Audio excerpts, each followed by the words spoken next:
Hi there, and welcome to Reddit Confessions. Today's story starts with a warning disguised as a dare, and ends with a silence that said everything. If you go fishing with friends, forget about me. She said it while eating cereal without even looking up from her bowl.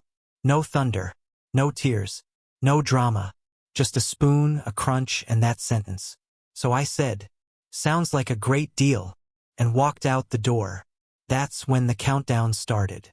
I didn't know it yet, but in exactly 6 days, I'd returned to an empty house, drained accounts, a disconnected phone, and one of the most humiliating realizations of my life. I wasn't being punished. I was being replaced. You see, my wife, Clarabelle, yeah, that's her real name, not some placeholder, was the type of person who always tested limits. But she never left a paper trail. Every fight ended in ultimatums. Every hug felt like a contract, and every kiss had a timer on it. So when she said, "Forget about me," I didn't think she meant it, until I came home and realized she'd actually taken my toothbrush. Not hers, mine. And not just the toothbrush, the charger. My socks. A flash drive from 2012 that I'd labeled college stuff, do not delete. Gone. That flash drive contained photos of the first girl I ever kissed, and I know Clarabelle knew that. Because once, during a fight, she looked me dead in the eye and said, "You think I don't know about that girl in the blue dress?" I scrolled. I had no idea what she meant back then. Now I do. She went through my backup files. Years ago. She'd been planning this longer than I thought. And if you're wondering, yeah, I went fishing. Caught nothing but bad cell reception, sunburn, and a story from my buddy Reese about his cousin dating a magician who vanished during their anniversary dinner. I thought that was the craziest story I'd hear that week. I was wrong, because while I was gone, Clarabelle wasn't sitting at home crying. She was doing yoga on a beach with a guy named Tucker, who wears puka shells and runs a kombucha podcast. How do I know? She posted it on her new Instagram. Not the one we followed each other on. The one she had under a different name. At Clara Bloom 23. Her bio, healing loudly, loving freely, untied. Untied. Like a shoelace. Like I was just something she tripped over. And that wasn't the worst part. No. The worst part was the message I got the next morning. From Tucker. Yes. Tucker messaged me. He said, "Hey man, I know this is weird, but I just wanted you to hear it from me. She's safe. She's with me. She says she didn't want to hurt you. Just needed space." Space. She didn't just ask for space. She vacuumed every trace of herself from my life and left me standing in a house that now echoed. But Tucker wasn't done. He added, "Also, she said you might be confused about the money. She only took what was hers." She showed me the spreadsheet. The spreadsheet. There was a spreadsheet. My wife made a Google sheet to justify financially ghosting me. Color-coded. With formulas. And still, I missed her. Is that pathetic? Probably. But it's the truth. And unfortunately, that truth only got worse when I opened my email the next night. There, sitting unread for 2 days, was an invitation to something I never expected. Her engagement party. You heard me. Engagement. I was still legally married to her. Let me rewind to that email for a second, because I don't think it fully sank in the first time. There I was, sitting in sweatpants I hadn't washed in a week, eating cold chicken tenders over the sink like some cliché divorce meme, when I saw the subject line, "You're invited, Clarabelle plus tea." I didn't even click it at first. My brain just shut off like it was buffering. Then came the nausea. Then the denial. Then the weird thing where you laugh not because it's funny, but because if you don't laugh, you'll scream. Loud enough to scare your neighbors. When I finally opened the email, it was formatted like a Pinterest wedding board. Earth tones. Soft script font. Join us for a weekend of celebration, love, and new beginnings. There was a link to an RSVP form, an embedded Spotify playlist called Clarabelle and Tucker Vibes, and even a section for suggested attire. Barefoot or beach casual, no judgment. We're here to be real. Real? Is this what real looks like now? Emotional abandonment with a curated soundtrack and editable guest list? I'll admit something here that I probably shouldn't. I RSVP'd yes. Not because I planned to go. I just wanted her to know I saw it. And I wanted her to feel that flicker of discomfort. Spoiler alert, she didn't. Instead, within an hour, I got another email. This one came from her. Not Clarabelle directly, but from an account called Clara Bevance at ProtonMail.com. Classy, right? It said, "Hi Elliot, thank you for RSVPing. Just to clarify, attendance is for approved guests only, and due to the sensitivity of the transition we're all going through, it would be best if you refrained from coming. Love plus peace." See, love plus peace. She dumped me with Google Sheets, and now she was canceling me with a yoga slogan. I wish I could say I deleted the email, but no. I read it 3 times. I memorized the spacing. I even stared at the period after C. Like it held secret meaning. Then, like a fool, I replied, "What transition? We're still married." No answer. But 5 minutes later, I heard a chime. Not a reply, a new notification. Google Drive. Clarabelle had shared a folder titled Closure. Inside were 4 files. A copy of the prenup. The infamous spreadsheet, titled Fair Division. No emotions. Final draft. An itemized list of what she took from the house, with hyperlinks to replacement links for me. A PDF titled Healing Through Conscious Uncoupling. Read me, please. I stared at the list. She'd taken my records, my pillow, the backup keys to her old Jeep I had repaired, the original wedding ring I gave her. She even listed the value of that ring next to a note. Will be repurposed. Repurposed, as in melted down, or just resized for Tucker's delicate kombucha-making fingers. At this point, most people would block her, maybe rage post online. But me, I did something dumber. I opened the PDF, the healing one. Page 1 had a quote from some mindfulness guru. "When we detach from identity, we welcome transformation." Page 2 said, "If you're reading this, I'm grateful you're seeking to understand rather than blame." I stopped there, because that sentence broke me. I wasn't trying to understand. I was trying to hold on to a ghost. Later that night, I found myself staring into the bathroom mirror, asking out loud, was I really that forgettable? No one answered. But then came the sound. Not a voice. Not a knock. A ring. My phone lit up with a FaceTime call from Emmett, one of the 2 friends I went fishing with. At first I thought he was calling to check on me, but what he said froze me in place. "Bro, I think I saw something weird. Clarabelle was at Coral Ridge last week, right?" I nodded. "Yeah. How did you know that?" He hesitated. "You're not gonna believe who she was with."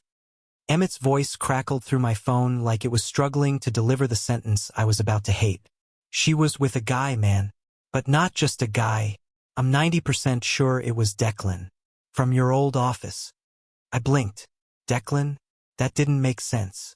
Declan was my ex-manager at a warehouse job I quit 5 years ago. He wasn't Tucker. He wasn't Puka Shell Guy. He wasn't anybody that should be anywhere near my wife. But now, according to Emmett, she was walking barefoot on a Florida beach with a man who once told me I lacked initiative for not wanting to work Saturday doubles. "I thought she was with Tucker," I said, already spiraling. Emmett shrugged. "Looked like Declan to me. Coral button-up, big square sunglasses, balding on top.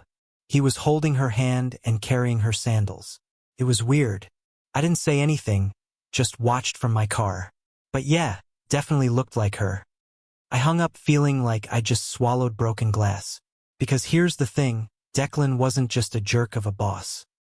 He was the first person who ever told Clarabelle I wasn't man enough for her.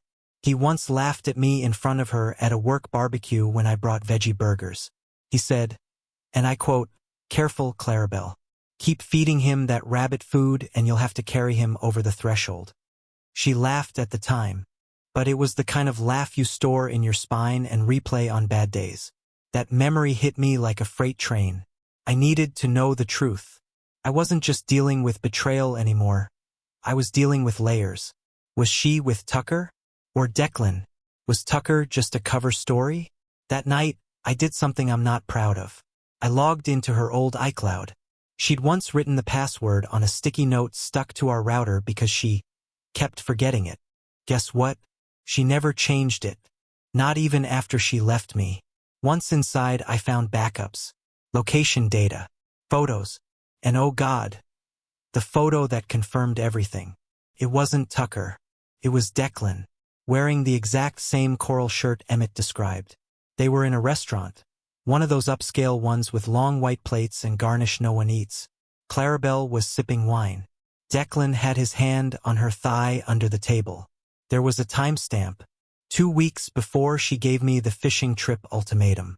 2 weeks. That meant she wasn't mad about the trip. She wanted me out of town. She wanted me away long enough to make her getaway smooth.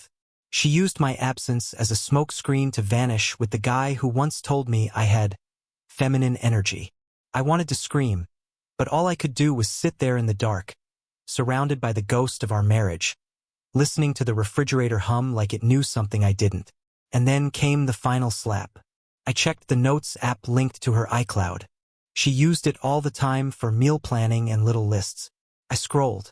One entry stood out. Dated the night before I left for fishing. It was titled, Exit Strategy, Final Edits. I opened it. Bullet points. Actual bullet points. Wait until Elliot confirms trip. Leave night 1. Don't pack during day suspicious. Use Instacart to avoid being seen out. Transfer money 48 hours before departure. Email landlord after I'm gone. Do not respond emotionally. Detachment is power. Tucker is a name he'll accept. Use Declan only after legal paperwork. Legal paperwork. She had planned to lie to me, and she thought I'd accept Tucker more easily than Declan. Like betrayal was something you could soften by changing the name of the guy doing it. I sat there for hours, rereading that list. I kept hoping I'd misread it, that it was some draft for a short story or a therapy exercise. But no, it was a blueprint for escape. From me. By the time the sun came up, I'd memorized every word. And I made a decision. If Clarabelle wanted detachment, she could have it. But I wasn't going to be erased quietly. Not anymore. So I packed a bag. I didn't know where I was going. I just knew I wasn't going to spend one more night in the tomb she left behind. But just before I walked out the door, I got a notification. A calendar invite. From Clarabelle. Title. Final signing. Monday 10 a.m. Please be on time. She had booked a notary appointment. And in the message, one line. You don't need to bring anything. I already filed everything for us. That's when something inside me finally snapped. When I was a kid, I used to think getting divorced meant two people yelling in court while a judge slammed a gavel and yelled back. I didn't expect it to arrive as a polite calendar invite. Monday, 10 a.m. A clean, quiet office downtown. I hadn't been there before, but the email had directions, parking instructions, and even a PDF about what to expect during an amicable signing. Amicable. She'd scheduled the end of our marriage with the same energy as booking a dental cleaning. I didn't respond. I didn't cancel either. I just showed up. And the moment I stepped into that office, I realized I was the only one dressed like someone getting divorced. Hoodie, jeans, broken sleep in my eyes. Everyone else in the waiting room looked like they were applying for a passport or renewing a lease. A woman at the desk looked up and said, "Are you here for the 10 o'clock signing with Clarabelle Jennings?" I paused. That last name wasn't hers. Jennings? Before I could answer, the door behind her opened. There she was, wearing cream-colored linen like she was headed to a poetry retreat. She had sunglasses on indoors and hair tied back like a celebrity trying not to be noticed, but the kind that definitely wanted to be noticed. And she wasn't alone. Declan was beside her, in a blazer, smiling, holding a reusable coffee cup that said, "Simplicity is sexy." I stared at him, and then at her, and then at the notary, who looked between us like someone watching a very slow train wreck. "Elliot," Clarabelle said, as if we were meeting for coffee after years apart. "You made it. I'm glad." I don't remember much of what I said next. My mouth moved. Words came out. But internally, I was staring at the man beside her. a man who used to rank employee breakroom behavior and once gave me a demerit for not labeling my lunch. And now he was holding my wife's hand while she smiled like I was a nice guy she once dated in college. She handed me a pen.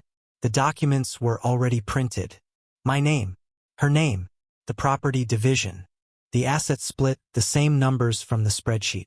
And at the very bottom, next to a little star in parentheses, e-signature already submitted by Clarabelle. All I had to do was sign mine. I stared at the line. My hand didn't move. I felt nothing. Not rage. Not heartbreak. Just this dull, blank pressure behind my eyes. Clarabelle leaned closer, like we were co-workers on a shared task.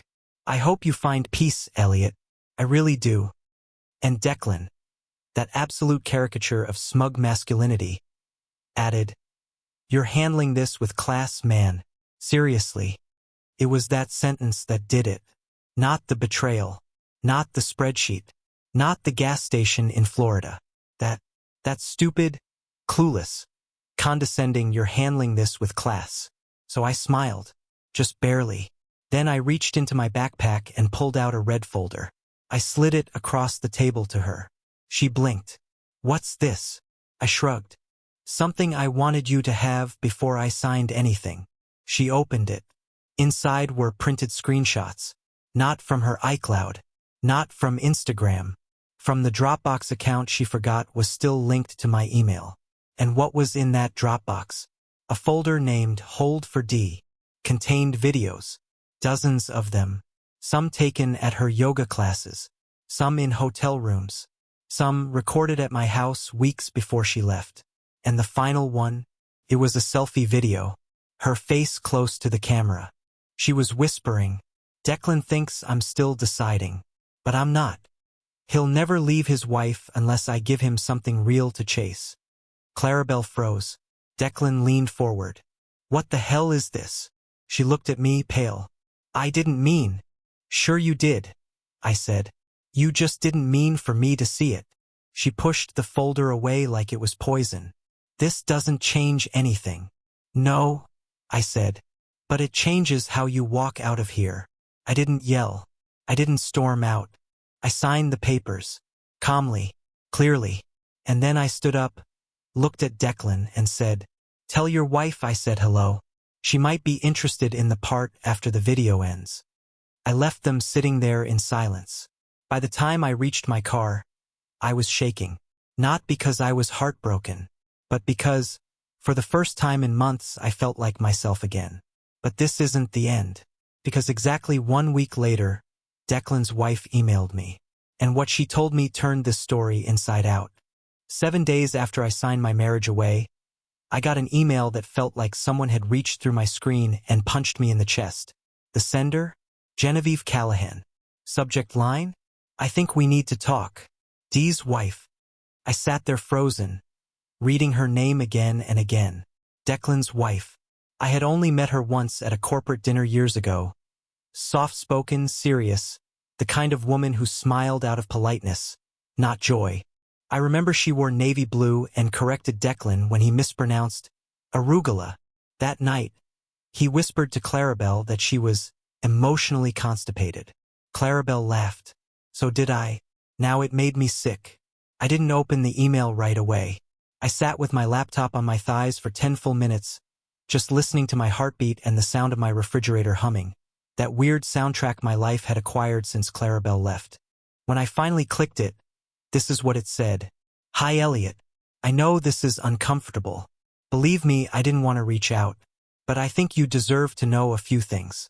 You're not the only one Declan lied to. First, I saw the video. Thank you for giving me that clarity. Second, Declan didn't leave me for your wife. Clarabelle left you under the impression she was running away with him, but he never intended to follow through. He told me everything last night. He said she was too intense, that he liked the attention, but didn't want to ruin his life. And third, the truth you probably don't want to hear. Clarabelle wasn't just cheating on you with Declan. There's someone else. And I think you already know who." I dropped my laptop. Literally. It slid off my lap and landed on the rug. My hands were sweating. My stomach was in knots. The email didn't give a name, but something in my gut screamed it wasn't just a casual accusation. Genevieve knew something, and worse, she thought I knew it too. I sat up, grabbed the laptop, reopened the message. I reread the line, and I think you already know who. That's when it hit me. There was one person, who Clarabelle always said she could never see that way. One person she used to mock me for being jealous of. Emmett. Yeah. Emmett. The guy who saw her on the beach. The guy who just happened to be driving through Coral Ridge on the same weekend Clarabelle vanished. The guy who insisted I go on the fishing trip even when I started to feel weird about it. I told myself it was a coincidence. It had to be. Emmett was like a brother to me. We shared dorm rooms, heartbreaks, hangovers. He held my hand when my dad died. I helped him move 3 times. He was my best man. But suddenly, 100 tiny things started lighting up in my memory like dying stars. The time she said, "I love that Emmett just gets me." The inside jokes they kept alive long after the wedding. The night I got home early from a work trip and found them on the porch, drinking wine under the fairy lights, laughing, and how Clarabelle quickly stood up like she'd been caught. I had chalked it up to paranoia. I wanted to trust her. I needed to trust my best friend. But now I was spiraling. I called Emmett, straight to voicemail. I texted, "We need to talk. Urgent." No reply. I texted again. "I know. Read." No reply. I waited 3 hours. By midnight, I was shaking, pacing, overthinking every word I'd ever said in their presence. The betrayal, if true, wasn't just a marriage breaking. It was the scaffolding of my entire adult life collapsing. Then, at 2:17 a.m., he finally responded. "Come over." No punctuation, no explanation, just a GPS pin. It wasn't his house. It was a rental condo, near the marina, 20 minutes away. I got in my car. No music. Just my thoughts and the rhythmic thud of my tires over the cracks in the road. When I pulled up, he was standing outside, wearing sweatpants, barefoot, hands in his pockets. He looked like someone who knew the worst part of a secret wasn't the moment it's told, but the moment it stops being hidden. I rolled down my window. "Is she here?" He didn't answer. I stepped out. "Is Clarabelle in there?" He nodded. My knees went weak. Not from drama, just disbelief. Like your body suddenly realizing it had been lying to itself. And then he said quietly, "It started the night she kicked you out, after the fishing trip." I laughed. I laughed because if I didn't, I'd scream loud enough to wake every condo on the street. I whispered, "You were the one who told me to go." He nodded again. "She said she needed space, that you were suffocating, that I was the only one who really saw her." I stared at him. "You knew what I was going through. You knew I was falling apart." He looked away. I told myself it was just temporary, that you'd be better off, that it wasn't real. But then, it became real. I turned to walk away, but he called out one last thing. "She said she loved me. Last night. She said it out loud." I kept walking. I didn't turn back. I didn't cry. Not until I got home and realized her hairbrush was still in my bathroom drawer. I didn't sleep that night. The hairbrush sat there on the bathroom counter like it had been planted by some twisted curator of my life. A reminder that even when she left, even when she deleted me from the spreadsheets and calendars and social circles, she still left fingerprints. And I couldn't bring myself to touch it, not to throw it away, not to hide it. I just stood there, staring at it like it might say something if I looked long enough. It wasn't even a fancy brush, just black plastic with a few strands of her hair still tangled in the bristles. But that brush had traveled with us for years, hotels, road trips, even our honeymoon. I used to watch her pull it through her hair before bed, half listening to her vent about coworkers or influencers she hated. I didn't know those moments would become fossils. At 4:12 a.m., I finally moved. I didn't toss it. I didn't keep it. I did something worse. I put it back in the drawer, like some idiot still pretending she might come back. By sunrise, I was making coffee like a zombie and scrolling through Reddit like I hadn't just been emotionally carpet-bombed. That's when I saw the post. Not a post. The post. It was on her burner account. The one I found accidentally a year ago when she forgot to switch back before commenting on a thread about minimalist weddings. At the time, I teased her for having a secret Reddit persona. She said it was just for fun. A place to vent without judgment. She hadn't posted in months. But there it was. My ex-husband thinks I left him for one man. The truth is, I left because I had been emotionally dead for years. My heart dropped into my stomach. I clicked it, and there, laid out in cold, articulate paragraphs, was the most polished destruction of my character I've ever seen. She didn't name me. She didn't need to. It was obvious. She described me as passive, dull, emotionally vacant. The kind of man who observes life instead of living it. She said I had no ambition, that I hid behind routine, that I mistook politeness for love. And worst of all, she said that Emmett made her feel alive again. The comment section was full of strangers cheering her on, calling her brave, calling me dead weight. One user wrote, "I've been there, sis. Sometimes you have to burn the bridge so you never cross it again." I wanted to defend myself. I wanted to scream that she was rewriting history, that I cooked, cleaned, rubbed her feet during migraines, left post-it notes in her coat pockets when she had tough days, that I gave her space when she said she needed it, that I loved her, but I didn't comment. I just sat there, rereading the words emotionally dead, like they were branded on my skin. And then, something inside me shifted. Not rage, not revenge, something colder. I decided I was going to disappear, not like a dramatic flounce or a social media detox. A real disappearance. No announcements, no explanations, no clues. I would erase myself from their narrative so completely, they'd never be sure if they ruined me or just made me evolve. I started deleting things. Contacts, photos, files. I packed what I needed into one large duffel bag. I left everything else. The dishes in the sink. The bed unmade. The brush still in the drawer. It all stayed. I called in to work. Took an unpaid leave. No excuse. Just a quiet, I need time. Then I got in the car and drove. No destination. Just a map and a single rule. Drive until no one knows your name. But fate, as it turns out, had one last twist waiting. At a rest stop 2 states away, I checked into a cheap motel to crash for the night.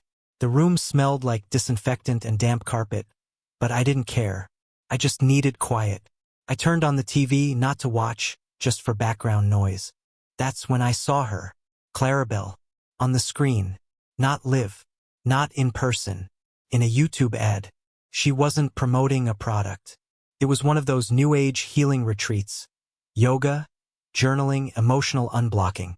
A voiceover whispered about reclaiming your soul through intentional transformation. And there she was, laughing, holding a paintbrush, hugging strangers. The ad ended with a tagline, Clarabelle Jennings, founder of Rewilded Radiance. I stared at the screen. She had rebranded. She wasn't just gone. She turned our divorce into content, into her brand, a Rewilded Radiance. My humiliation was now part of her enlightenment arc. And in that moment I knew this wasn't about heartbreak anymore. It was about control. She had taken the narrative, the truth, and wrapped it in fairy lights and buzzwords. And no one knew my side. But that was going to change. I didn't sleep that night. Not because I was heartbroken, that stage was long gone.